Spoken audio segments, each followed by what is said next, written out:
Bonjour les sixièmes. Aujourd'hui, nous allons continuer le cours du chapitre 1 de la partie B. À la suite du dernier bilan, qui parlait des phénomènes sismiques et volcaniques, je vous demande d'écrire en rouge, en gros, grand 3, les risques naturels et protection. Aujourd'hui, nous allons nous intéresser aux risques naturels, volcaniques et sismiques, et nous allons essayer de voir comment on peut protéger les populations face à ces dangers. Après avoir écrit le titre, je vous demande de coller la feuille de l'activité numéro 3 que vous pouvez obtenir dans le cahier de texte en ligne, ou si vous n'avez pas la possibilité de l'imprimer, laissez de la place et je vous la distribuerai dès qu'on se retrouvera. Activité numéro 3. Les risques sismiques et volcaniques. Le volcanisme et les tremblements de terre, nous avons vu, ce sont des phénomènes qui sont causés par l'activité interne de notre planète. Mais peut-on s'en protéger? Et à ce moment-là, comment faire? Observons d'abord les conséquences visibles d'un séisme. Vous avez dans votre livre un document qui parle des séismes, notamment en Californie. En Californie est une zone des États-Unis qui est très touchée par les séismes. Voici deux photos qui montrent ce qui a été fait après un séisme. Dans la première image, qu'est-ce que l'on observe? Un bâtiment qui semble couché, fissuré, avec des effondrements de certaines parties vers le bas de l'immeuble. Sur la deuxième image, on observe une route, et celle-ci semble avoir été coupée en deux, puis décalée. Ce morceau est parti vers la droite, tandis que ce morceau est parti vers la gauche. Première question. À partir des documents ci-dessous, relève et note les conséquences visibles d'un séisme. Je vous laisse quelques minutes pour y répondre.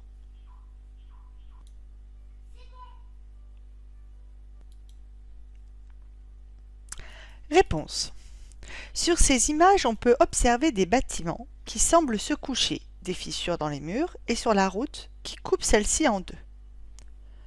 Vous pouvez noter cette correction directement sur votre cahier après avoir collé la fiche d'activité. Question numéro 2. À partir du document ci-dessous, explique ce qu'il faut faire en cas de séisme. Donc, ce document se présente avec une affiche de consignes de ce qu'on appelle le plan de mise en sûreté à l'école. Donc, quelles sont les actions que l'on doit faire lorsqu'on est à l'école et qu'il y a un tremblement de terre. Et nous avons un texte. À vous de lire ce texte pour pouvoir essayer de répondre à la question. Je vous laisse quelques minutes.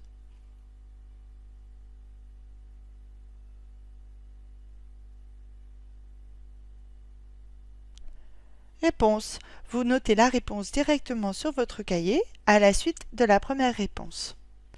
Pendant un tremblement de terre, il faut se mettre à l'abri, c'est-à-dire se réfugier sous des meubles lourds et solides si jamais on est à l'intérieur, dans les coins des murs ou alors dans l'encadrement d'une porte, et attendre la fin des secousses pour évacuer.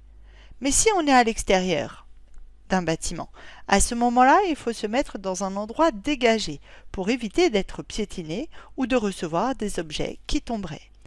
Dans certains pays, les exercices concernant les cas de tremblement de terre sont assez réguliers et c'est le cas notamment au Japon, où au Japon, toutes les écoles du Japon font régulièrement des exercices pour habituer les élèves à se mettre sous les tables en cas de séisme. Intéressons-nous maintenant aux éruptions volcaniques, qui sont des risques naturels et qu'il faut surveiller et contre lesquels on peut se protéger. Observons dans un premier temps les conséquences visibles des volcans. Alors, vous avez un document dans votre livre qui vous parle de ça. Les dégâts causés dépendent du type de volcan qui rentre en éruption. Rappelez-vous, on a vu qu'il y avait deux types de volcans, les volcans effusifs et les volcans explosifs. En reconnaissant quel type de volcan on a affaire, cela permet de prédire les risques pour ceux qui vivent à proximité de ces volcans. Vous avez ici un premier document qui parle d'un volcan de type explosif aux États-Unis, alors qu'à droite, c'est un volcan de type effusif. Regardons le premier volcan. Aux États-Unis, le mont Sainte-Hélène a formé un nuage de cendres de 20 km de haut et des projections de gaz et de cendres chaudes à plus de 360 km/h sur les pentes. Sa dernière éruption datait de 1850. Mais regardez, cette panache de fumée énorme et cette fumée qui dévale les pentes sont extrêmement dangereuses pour l'être humain. A l'inverse, ici, nous avons sur l'île de la Réunion le Piton de la Fournaise, qui est un volcan qui rentre, lui, régulièrement en éruption, jusqu'à plusieurs fois par an, mais qui émet des laves jusqu'à 50 mètres de hauteur avec des coulées qui agrandissent progressivement l'île. Ces coulées de lave ne sont pas très dangereuses pour l'homme. Pourquoi? Puisque, à moins de s'en approcher, ce qui est rarement le cas puisqu'on ne prend pas ce risque, elles ne peuvent pas atteindre l'être humain et il n'y a pas de projection de gaz ou de cendres brûlantes.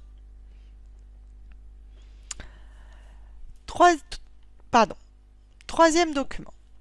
Alors, regardez un autre danger associé à une éruption. Ici, c'est une image qui vous montre des coulées de boue volcanique qui ont tué en Colombie en 1985 plus de 23 000 personnes.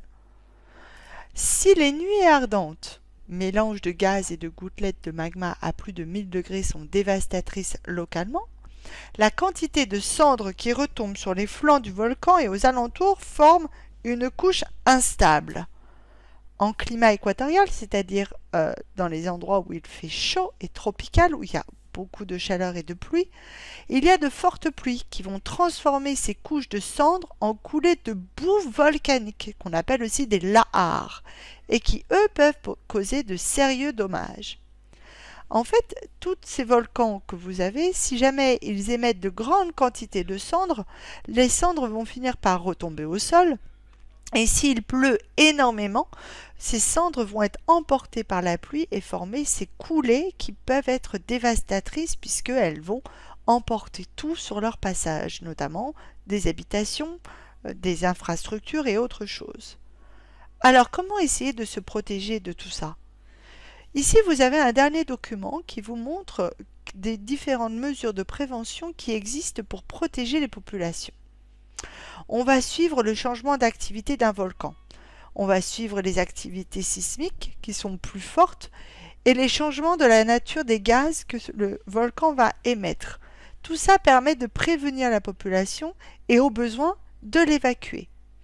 Afin de protéger les habitations, on peut aussi construire des barrages en terre que l'on va bâtir pour contrer les coulées et on va aussi construire des corridors pour canaliser ces coulées de lave. Ici, vous avez une image du couloir de déviation et de ralentissement des lahars du volcan Sakurajima au Japon. Question. À partir des documents 1 et 2, relève et note les conséquences visibles des éruptions volcaniques. Je vous laisse quelques minutes pour y répondre.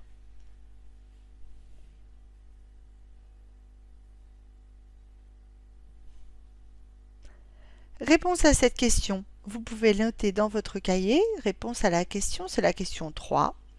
D'après les documents, j'observe que les volcans peuvent former des nuages de cendres brûlantes dévalant les pentes d'un volcan. C'est ce qu'on appelle des nuées ardentes. Ils peuvent aussi projeter des gaz brûlants, de la lave, des coulées de lave et des boues volcaniques. À partir du 3e document, explique comment protéger les populations en cas d'éruption volcanique. Je vous laisse quelques minutes pour y répondre.